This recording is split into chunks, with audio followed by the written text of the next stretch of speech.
Hello and welcome to Whisky.com, where fine spirits meet. And today I have a very special guest, Jürgen Deibel, very famous in Germany, especially for me, because when I grew up and I went to a whiskey fair with my mother and father, and Jürgen was one of the very prestigious people, and like a little boy looking up, and now I'm sitting here with him. So thanks for being here. Pleasure for being here. Thank you very much. Thanks for the invitation. You're an independent spirits expert. Yeah, as a consultant and expert. Indeed, yeah, this is what I'm doing. I'm just doing trainings, seminars, but also product development is part of the job. And obviously a lot of writing is also part of it. So quite a lot of books which I've participated in so far. Plus, basically it's the knowledge of spirits, which is my task. So how much experience is that? Well, in years? When I was a little boy, so at least it must be at least 20 years. Well, actually, I did start with the first legal tasting, and that was in 1979. So now it's 47 years of experience. 47 years of experience? Yes. Oh, okay, yeah, that is a bit more, huh? That is a bit more. Oh, and slightly. you did also tours to Scotland. Oh yeah. Well, I was very lucky at the beginning when I was able to or allowed to drive to Scotland. The moment I came there, I just went on the premises, stopped, got out, and said, "What are you doing here?" And they said, "Do you want to know?" And I said, "Yes." So they said, "Okay, there's the wellies, there's a code, just come in and let's talk." Okay. And so we started talking basically from early on, from when it's coming in, or when the malt was made, or when the malt was coming in, to the whole process, all the details. And in the end of the day, I stayed sometimes a couple of days, sometimes weeks, and was really involved in the production myself. So I was working hands-on to understand what they were doing, and obviously to understand what was happening. Because one of the things that was my key driver for knowing about spirits was I wanted to know, where does flavor come from? Not only that we do have this flavor, but where does the flavor come from? That's the most important. So you were also working like in the warehouse and stuff? Yeah, of course. Did you get wrecking casks and everything? Yes. 2 fingers of whiskey before the shift? Well, let's put it like this.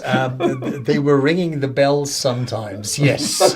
So we had a drumming bell and everybody knew when together, yes. that was one experience that I have, like one of the guys that were hardly understandable.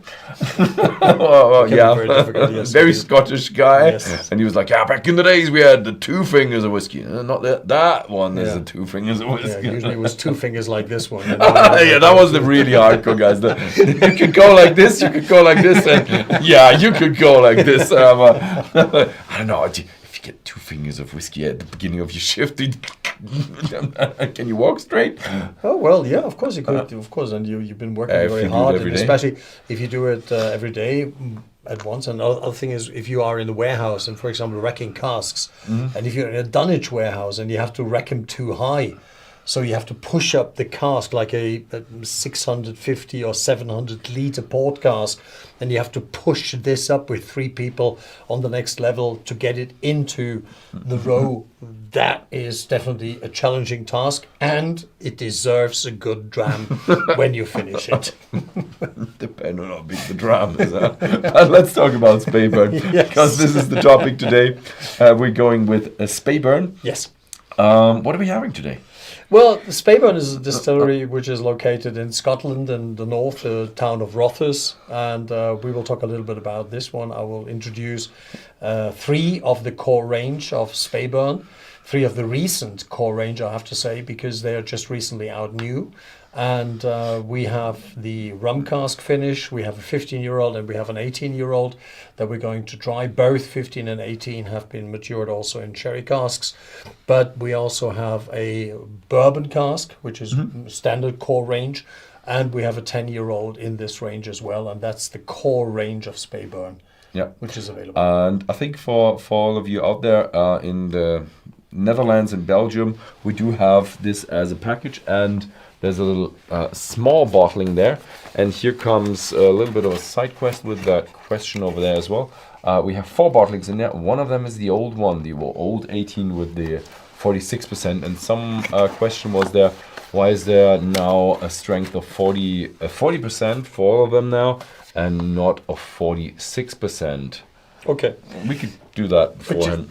We can do this straight away because this is a regular question which is always asked. The reason for this is that we are talking about an international brand here, and the markets internationally, they require more of a 40% than a 46 or even higher percentage.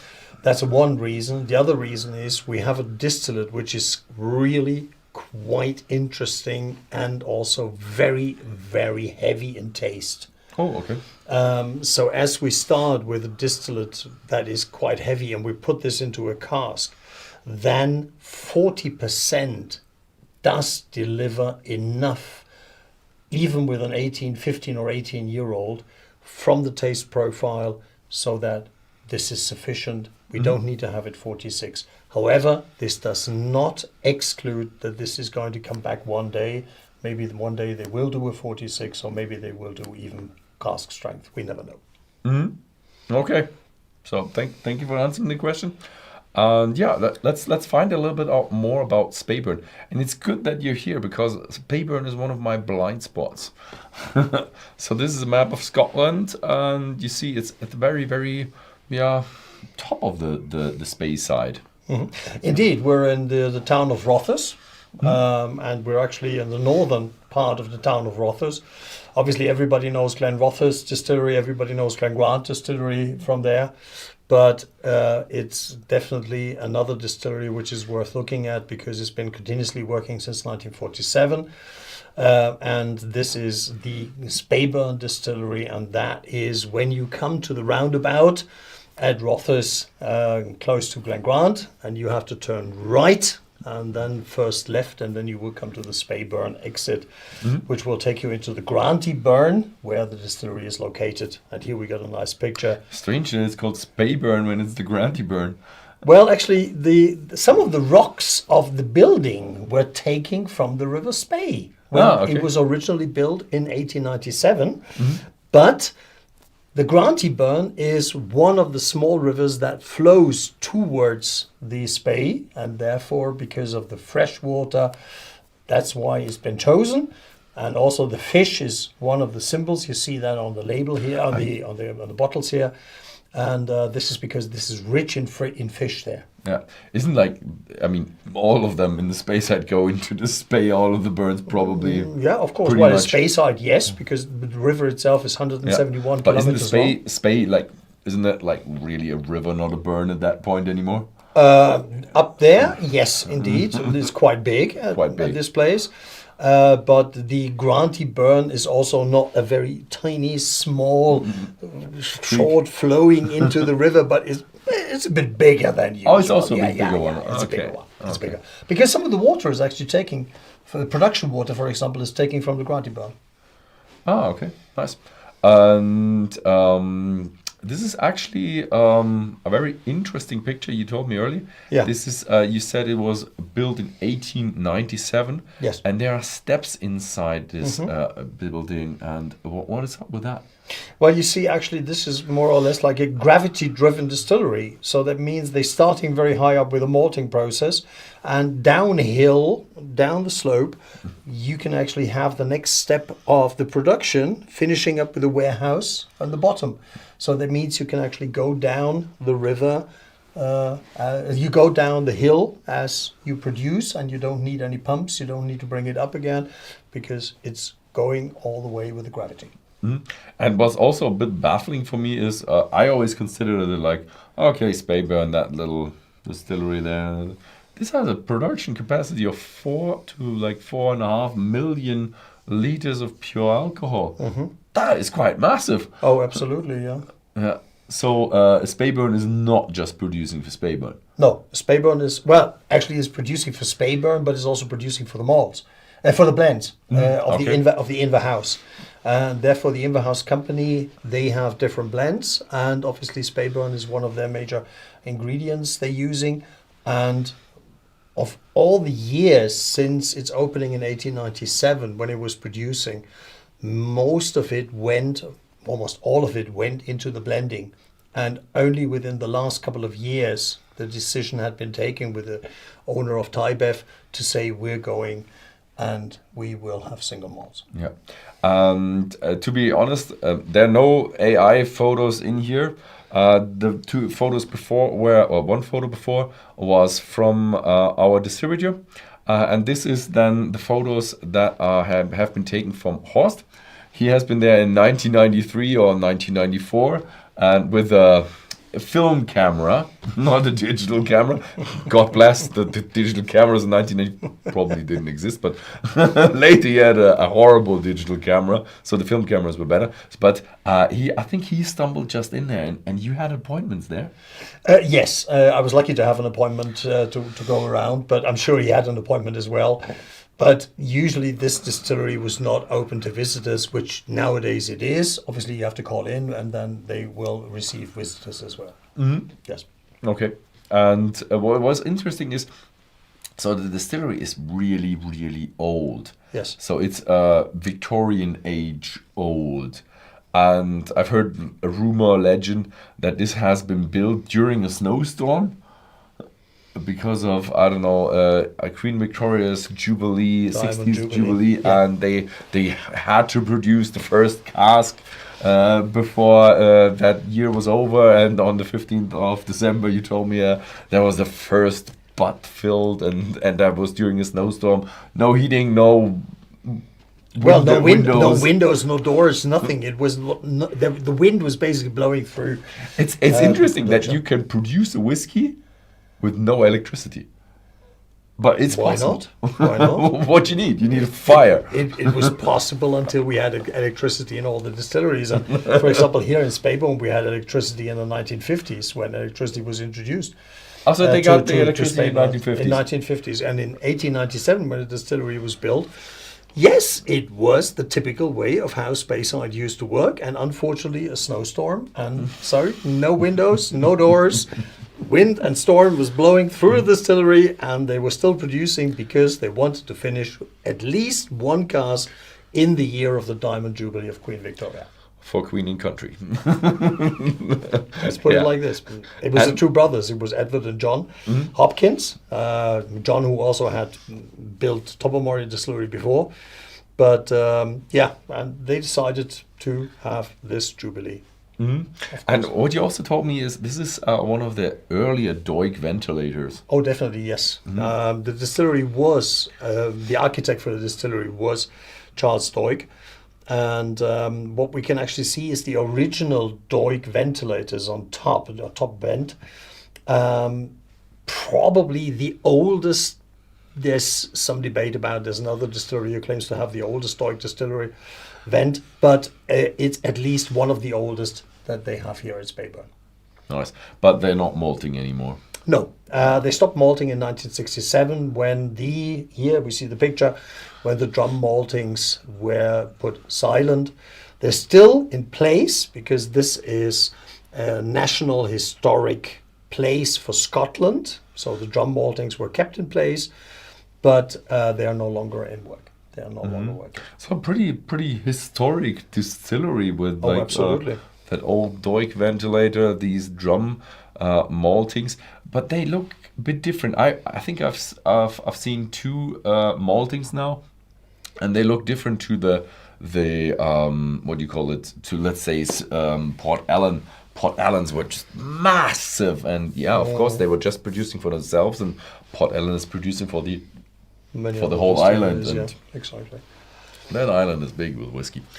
Definitely, yeah. Yeah, and we're off to the fermentation. This is not one of our pictures anymore. And they have four wooden washbacks, and the rest is then stainless steel okay. washbacks. I was about to say that you can't tell me that you have like 4 million liters and you don't have the... Ain't gonna work. 25, that sounds a bit right. Right. And but they have quite a long fermentation duration. Yeah, well, they had always in between 50 and 62 hours, and they now increased to 72 hours. At least this is the actual one. Maybe they increase even more with reducing production capacity or production itself. But at present, it's 72 hours is the fermentation time. Yeah, that gives you a good fruity start with it.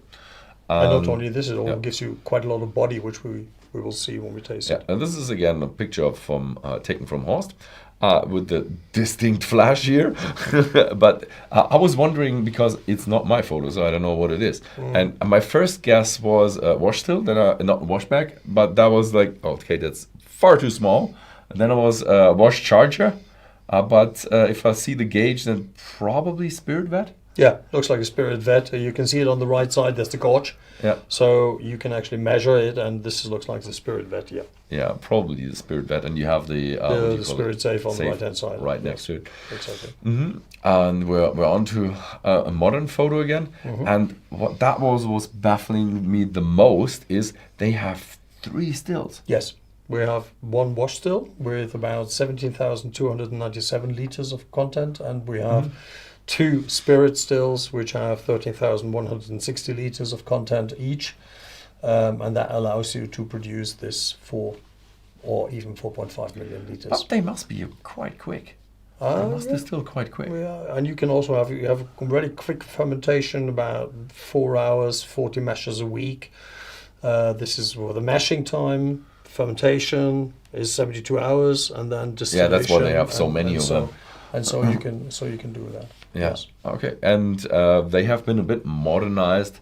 Of course, they kept pretty much the distillation the same, TVR. except for the TVR, that is thermal vapor recompensation. Basically means you reuse the energy, you use less energy, and it's more environmental friendly. Also, you save energy. You don't have to pay so much for your gas bill, which is also a good thing. You're also environmental friendly because you don't use as much energy to produce heat, and you have a recovery of your own heat. Yes. And that's how the stills looked in 1994 with a distinct flash in the foreground. And yeah, you can see the spirit stills there, and that's when the spirit safe, and then I saw, okay, they do have only 3 stills. Yeah, that's just it. Yeah, in terms of warehousing, they do go for dunnage warehouses. Yes, they go for dunnage warehouses. Dunnage is because of the temperature profile in a dunnage warehouse is preferable to them, and therefore all the warehouses on site are dunnage warehouses. However, I've seen these warehouses when they were quite full, but I guess that they also have some of the stock in the other warehouses of the company, as many other bigger companies have, because you never have only your own stock in your own warehouse. Yeah, obviously, and as they produce 4 million, can produce 4 million, yes. They also cask for the blend as well. Oh, absolutely, yeah, because their need for the blends. Hanky Bannister is one of their major blends, and that's where Speyburn also is part of. Yeah, and here you can see in the house they got a blend called it's In the really House as well. That is really not a high floor. I would really hit my head on that beam. Dunnage warehouse. It's nice to set up the first row because you can only roll them in, but it's just a job to put on the second row. Oh yeah, this doesn't look like forkliftable. No, unfortunately, these are not forkliftable. There's no way. You have to push this. You built up a little, basically a monument, this bigger chair, and then with a ramp, and you have to roll it up, then you have to turn it, and then you have to get it into the road. Yeah, but it's a full cask. It's a full cask, yes. So if you this is a small cask. This is an ex-American oak cask. But if you have let's say a port cask or have a sherry cask, 550, 600 liters. That's like you need to be manned. Is that like for all you Americans out there, 1,000 pounds? But that's not a single man's job, right? 3 men. 3 men, okay, yeah. 2 to 3 men can do that, yeah. Usually a 3 man for security. I mean, rolling is better than just lifting, but still, 1,000 pounds rolling. Yeah, it's a tough job, yeah. Yeah. 2 fingers of whiskey. So let's have the first one. Yes, let's go for that. We start with the rum cask. It's a finish. So bourbon cask, basic maturation, and we're moving up with the finish of a rum, and the rum cask here probably in between, say, 6 months to 1 year as finish, and that's our start. I mean, as we spoke about this before, very interesting is when you have the bourbon, just the bourbon of Speyburn, and you have the rum cask, and you put the two next to each other, and you start with the bourbon, and you go to the rum cask, and you can really taste the difference what the rum cask adds to the bourbon, which is fantastic. So this is like a bourbon cask extended. Yes, exactly. So you have the whiskey, and then you have the whiskey with the finish. Oh, okay, nice. Which is really fantastic to do because, first of all, in Speyside we don't have too many rum cask finishes. It's getting more and more by the time now, but we still have to be able to compare this with the bourbon cask and the bourbon cask sherry rum cask finish, which is a great idea. Nice. Ooh.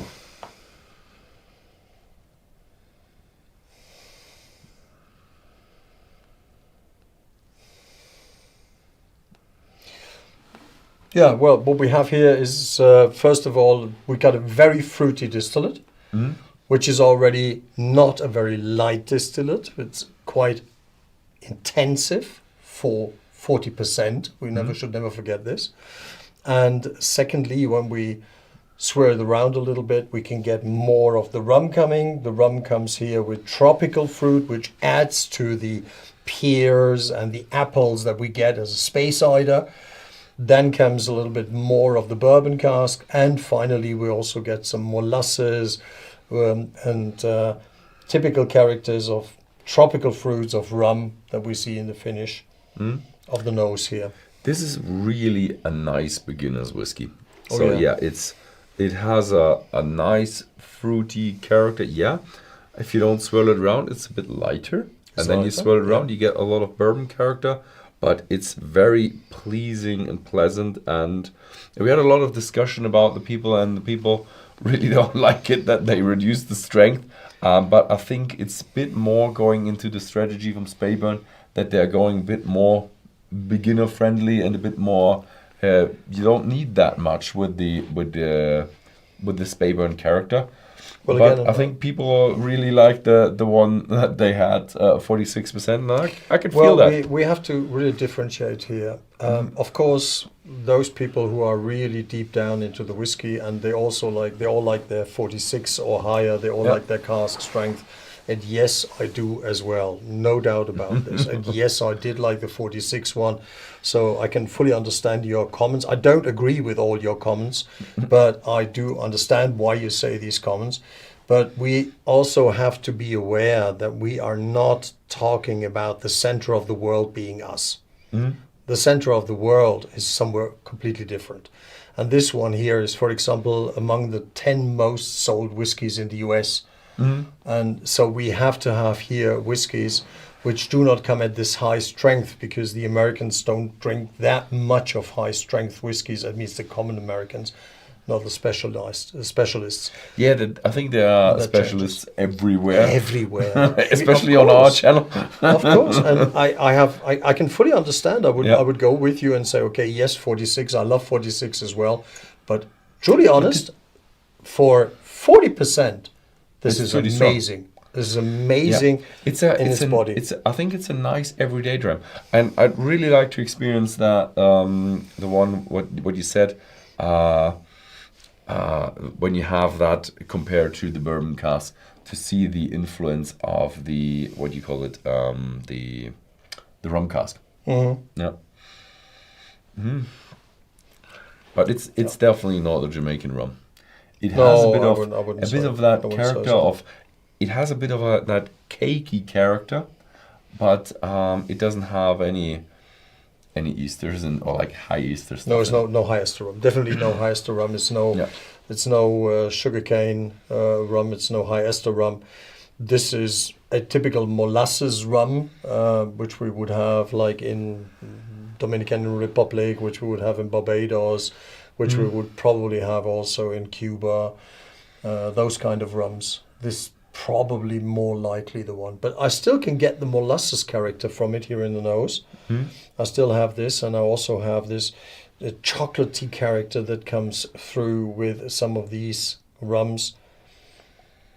So yeah, I think it's a very nice everyday drum for me. Beautiful. Cheers. Sláinte. Sláinte.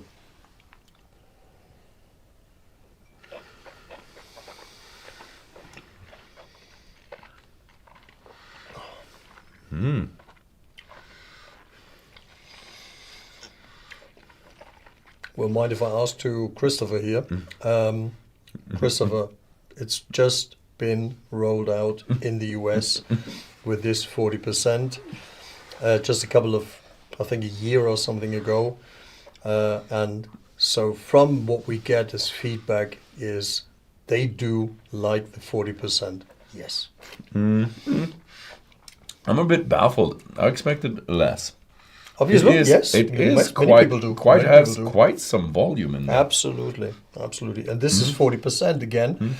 We're not needing such high alcohol. This is one of the things I very often get told in my tastings, that people want 46 or even higher because they believe the higher the alcohol is, the more stronger it is. No, if the distillate already has such character, then 40% is definitely enough to bring out a full-bodied, really nice whiskey with medium long finish.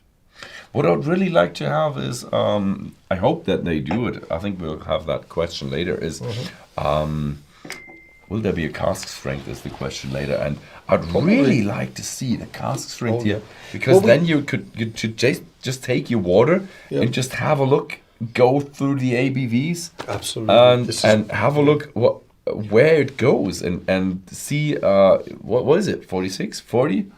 Well, Ben, we had it because Speyburn used to be sold to independent bottlers, and they were bottling it at cask strength. Oh yeah. So you already had the chance. There was Douglas Lang doing it. There was Gordon MacPhail doing it. So we already had these bottlings. And yes, I would also look forward to see one coming from the distillery directly to try this, but the chance was already given. Yeah, definitely. As you already mentioned, I think the distillery is open to independent bottles. So I think we do have in the Netherlands and Belgium, we do have 1 or 2 independent bottlings there, Douglas Lang, Gordon MacPhail, but the main range is the Speyburn. The US also has the 10-year-old and the 18-year-old. As far as I know, yes. But it doesn't go any older than that? Not yet. Not yet. Not yet. I'm still hoping. There are casks which are older, because the distillery was working since 1947 continuously. It didn't stop in between. So there are older casks. So I hope that we will see some of the older casks. And what we should actually never forget, which some people tend to forget, unfortunately, is when it says 18 years on the label, it doesn't mean that everything that's inside is 18 years old. There could be some older whiskies going into this one as well, but the youngest one is also the one that gives us the age. Yeah, it's at least 18 years old. Yeah, I would like to see a 21-year-old. I always love the 21 years old from about every distillery. But I also do love the 18. 18 to 21 is just the perfect age range. But we're going up to the 15 one. That is quite nice. Let's go for this one. The 15-year-old, now we're changing, because the first one we had was the combination of, I'll just hand it over to you. No. The first one we had was the combination of bourbon casks and a finish.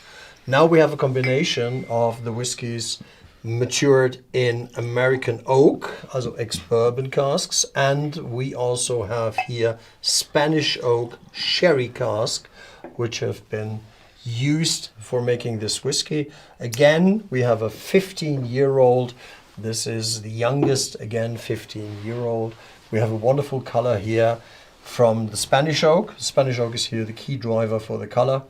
And what I had a discussion with you before, I would like to repeat that in the English one, is the twister in the glass. You have that in your glasses? I do have this in my glasses because I see quite a lot of people when they come in and when I pour the whiskies in the glasses, the first thing they do is they swirl the glass. Yeah, I do that. It's obviously it's quite common when you go into wine regions because people know that they have to swirl the wine to get a bigger surface, so more is actually evaporating and the more they will nose. So they do this automatically because they do have a lot less alcohol. And obviously because it's less alcohol, so you need to have a bigger surface to have more evaporating. But in the whiskey business, I also see that. And I also see that when we go to talk to master distillers. A lot of master distillers, I've been to many of them and many master classes with them and also been to many warehouses. And every time, for example, I go to a warehouse and I have to pick casks. The first thing I do is I take it from the cask and I swirl the glass. Why do I do this? Because I'm interested to find out what cask A, cask B, cask C has done.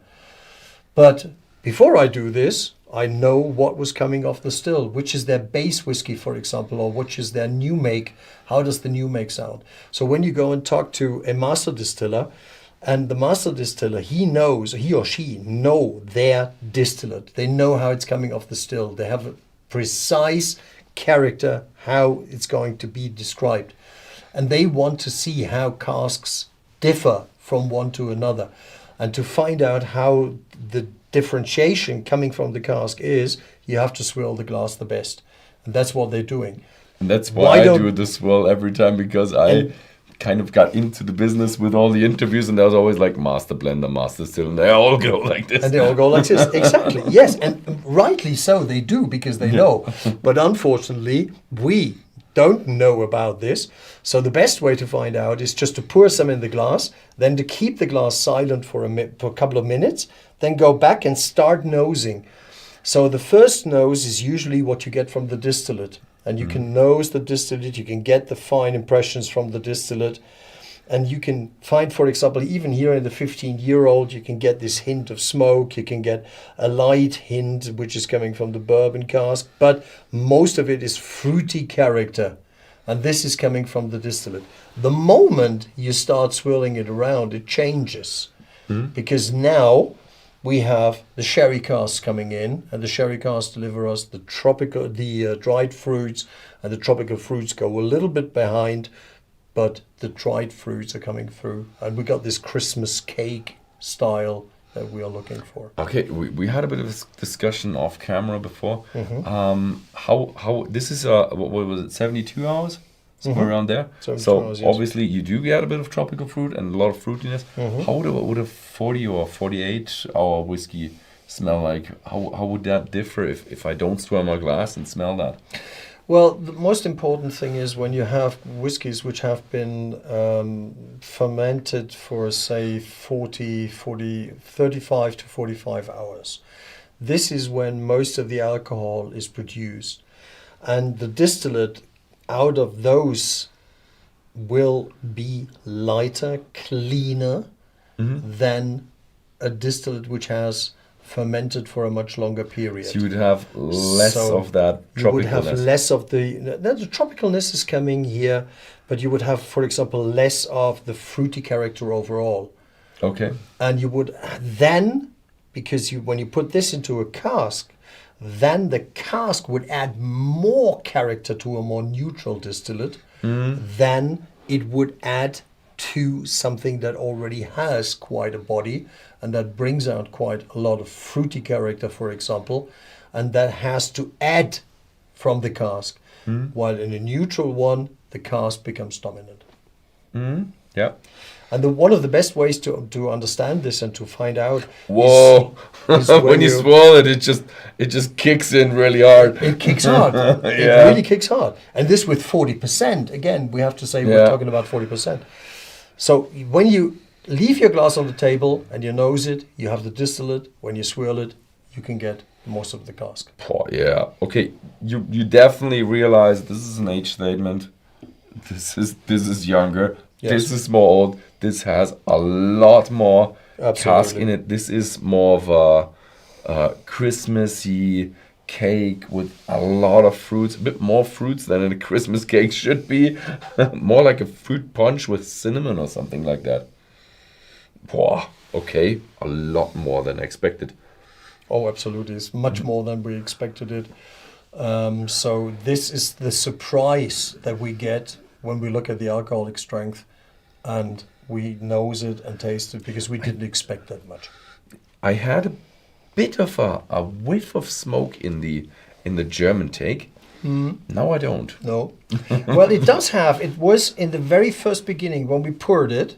Then very quickly we had this whiff of smoke, which is now gone away because now, as we're swirling around, the cask becomes dominant. And obviously we have a 15-year-old maturation in bourbon casks as well, so we get more caramel, we get more vanilla as well. Is it? Do they say anything about ppm? No. No. they So, but they are like 1-ish, 2-ish, 5-ish. I don't would know. say it's But they're one. considered unpeated. I would say it's a 1-digit ppm. Yeah. So when you smell into it, it's not a peated whiskey. Yeah. Oh, definitely not. It's Definitely not. It's an unpeated whiskey. You might find a faint note somewhere in there if you are receptive to it. Well, slange it. Flange?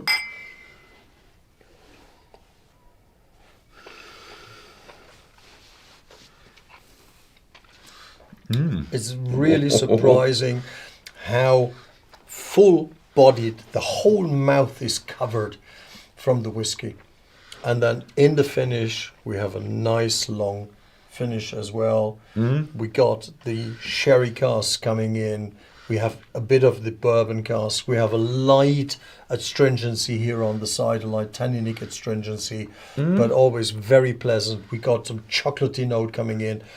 And together with the fruitiness, it's almost this direction of Christmas cake style that we're looking into. It's really a nice sherry combination.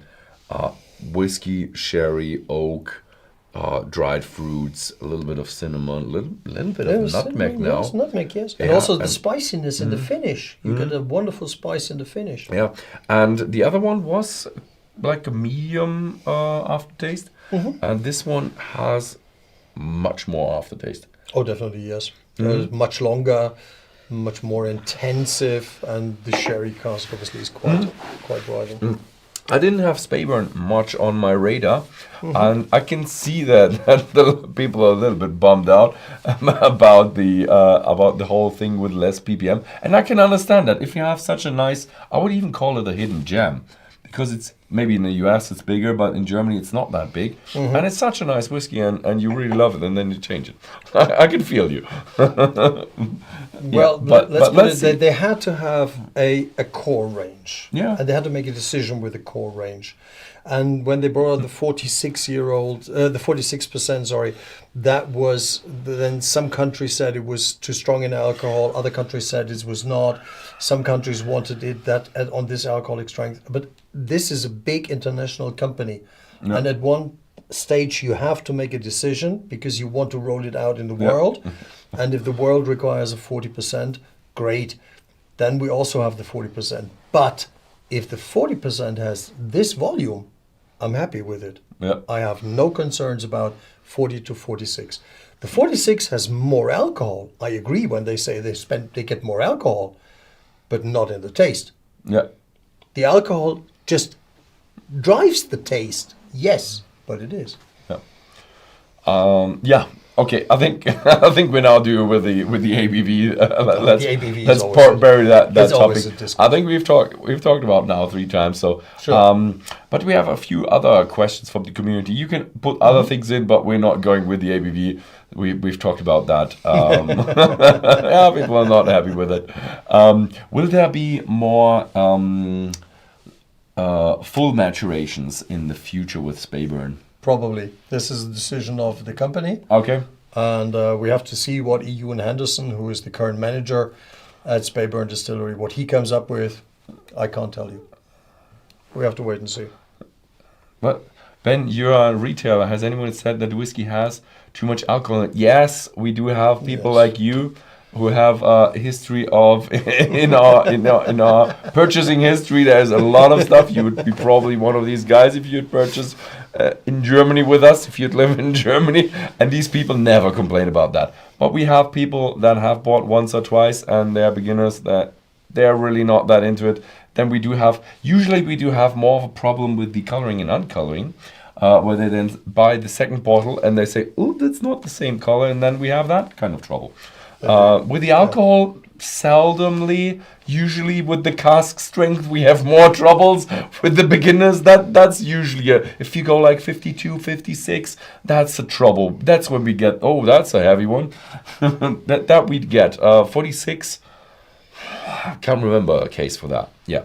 So then the next question is, will there be a cask strength? Hopefully. Hopefully. I can only say hopefully, because I don't know. They will tell us whenever they have the decision, and maybe we'll bring it out probably first to some bigger fairs, and they say, okay, we try this one single cask for a fair, could well be, and then later on we may see that they come up with something in the core range. Yeah. And then here we have from Alex, is Speyburn chill filtered now as well? I don't think they think they have an official out something. Well, they don't announce anything officially, and we do have some 40% which are non-chill filtered as well, but this is not always communicated, and especially not in all the countries. Okay, and will there ever be a smoky Speyburn? Technically, there is already all of the smoky Speyburns, but a really smoky Speyburn. Let's face it, when we look at the Speyside whiskies in general, we do have smoky Speyside whiskies. Yes. So why not have a Speyburn with a higher percentage or high ppm at the beginning? I don't know. Maybe they will do it. They have not done high ppm products for blends at Speyburn. They remained on the same level as far as I was told. And so maybe one day they come up with the idea and say, okay, we could use a higher ppm for Speyburn. Yeah, the thing is, if you have a smoky Speyburn and they have decided yesterday, then we still have to wait for 15 years for the 15-year-old smoky Speyburn. For example, yeah. Yeah, so probably not anytime soon. And the other question, that is one question that I would like to know. Is there such a thing as whiskey terroir? And if so, what is it at Speyside? So this is the age-old question, does the sea have influence on the whiskey? Or the earth? And this is a question which is so difficult and could be answered in hours, to be honest. First of all, yes, of course, if we all know that we're talking about something matured close to the sea, has a salty character. I have not seen transferring salt through a wood. Okay, that's a different question. But generally, most of it, what is important? Important is we have the maturation, we have the water that we're using, the water for dilution before we go into the cask, the water that we use for the mashing, for example. This is so important. So if you have a water which already has a slight salty character, you make this one into the cask as well. Then we have the distillation, which is how the distillation is made and how the flavors are coming from the different sizes and shapes and things of the still. But terroir is very difficult to say. We had distilleries trying to prove that. Christopher said, ask the guys at Waterford. Can we still ask the guys at Waterford? No, I wouldn't ask the guys at Waterford. I would certainly not, because I have to be very clear here. Waterford was nice marketing, but please, if you have a bottle of Waterford, scroll down till you come to the casks, and then you take another bottle of Waterford and scroll down to the casks as well, and you compare the casks. If the casks are different, how could you describe what the grain does to the whiskey? And the thing is, are the guys still at Waterford? Waterford is closed at the moment, but it was to be sold to an American for undisclosed sum. Yeah, the thing is, from now at present, my at present, opinion no. for terroir, yes, it does have an influence, minimal.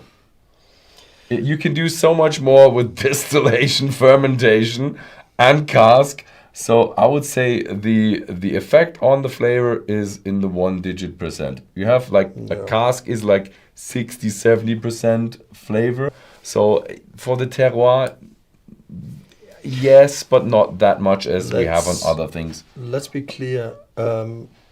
We should, if we want to talk about terroir, and if we talk about varieties of barley, for example, we must maintain all the other parameters in the process constant, obviously. just to find out what the difference in grain has given us. And to keep all these parameters absolutely identical, I have not seen anyone who's I would say if you really look at the terroir, you should always try new make. No cask. Sorry, but the cask is too then you have to have too the much same, variation in you have to have the same obviously. yeast, you have the same whiskey, you have to have the same time of fermentation, you have to have the same distillation, exactly the same timing, and so on, to have a real comparison, which is very difficult. Yeah. Okay, I think enough discussion. We've been really discussion. nerdy now. We've got one whiskey to go. And we still got one whiskey to go. And I'm really looking forward because the 18 is always so nice. Oh, definitely. Yes, we got the 18 years here. As we had with the 15-year-old, it's again 2 cask styles. We got the ex-American oak, ex-bourbon cask, and on the second side we have a sherry cask, which has been used, again, Spanish oak. That's the oak variety, which has been in use. And 18 years, as I said, minimum maturation. Still 40% of alcohol by volume. Okay. We start off with a typical character of the Speyside whiskey. We start off with a typical character of the fruitiness. This is the first thing that we can get. But we also realize the length of maturation. We get the more deeper character from the casks. And the moment we start swirling and going back, it's just like an explosion in the nose. Mm-hmm. And here comes the sherry cask, here comes the ex-bourbon casks. And we see there's probably quite a lot of also first fill casks involved to get all this together. Oh. Beautiful, long maturation. Oh, this is and really very, very intensive. Yeah, this is a really nice cask. Unfortunately they don't say what kind of sherry. They say sherry cask. This is sherry cask, yes. It's been in the literature very often discussed whether this was PX. I would doubt it. I would say it's more like Oloroso sherry. I would say maybe a mixture. Smells could also be, but I would more be in the direction of the Oloroso. So yeah, but it's much more intense than the 15. So definitely, it has chocolate. It has a lot of oak. It has almonds.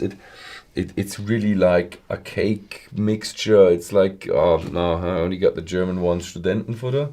Oh yes. Is that a word for that in English? This mixture of nuts you always have. It's a nuts raisins mixture. Exactly. Yeah, that really tastes of that. Well, it also, for me, when I nose it, it also has, there's this saying that when you buy a Christmas cake in the US, or in the UK, then you have to leave it for 1 year before you can actually taste it, because after 1 year it has matured enough to be intensive enough. And that's, for me, this is the one. Stopp mal, da kommt Theresia Lüning. Kein Ton. I think we do have a sound. Just put on the sound, Mom. It's nice to see your mum around, yes. Yeah, so again, we see here, this is what a Speysider can really do. We have And on one side, in the distillate, we have the typical character of the Speyside, and then we get the add-on with the casks, and we have fantastic good casks here, which delivers such a wonderful full profile. And when we taste it, we will find out that it's really full-bodied, long-lasting finish. Cheers. Slange.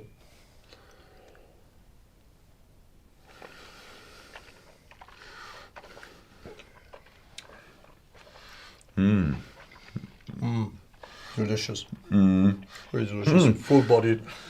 Everything is there. You want the Christmas cake. You have the dried fruits. You have some figs. You have some dates. You have really raisins, and you also have caramel.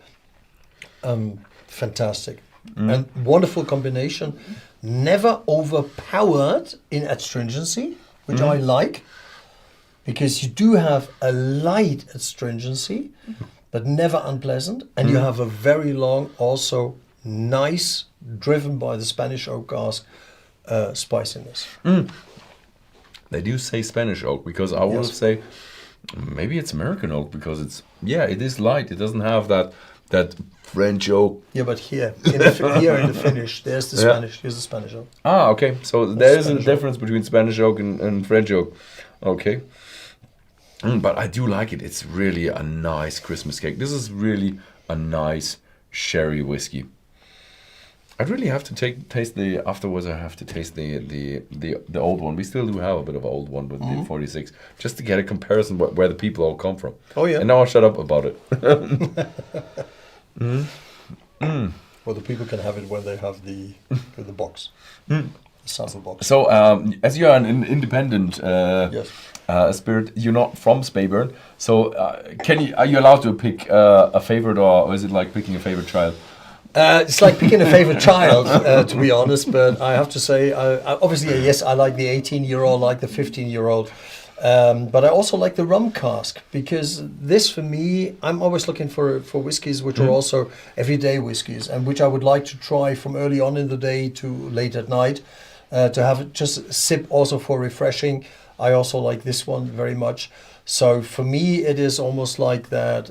Yes, these two come very close to each other. Maybe the 18-year-old could be a little bit more favorable because of the age and the more intensity and the depth. And the rum cask also quite fresh.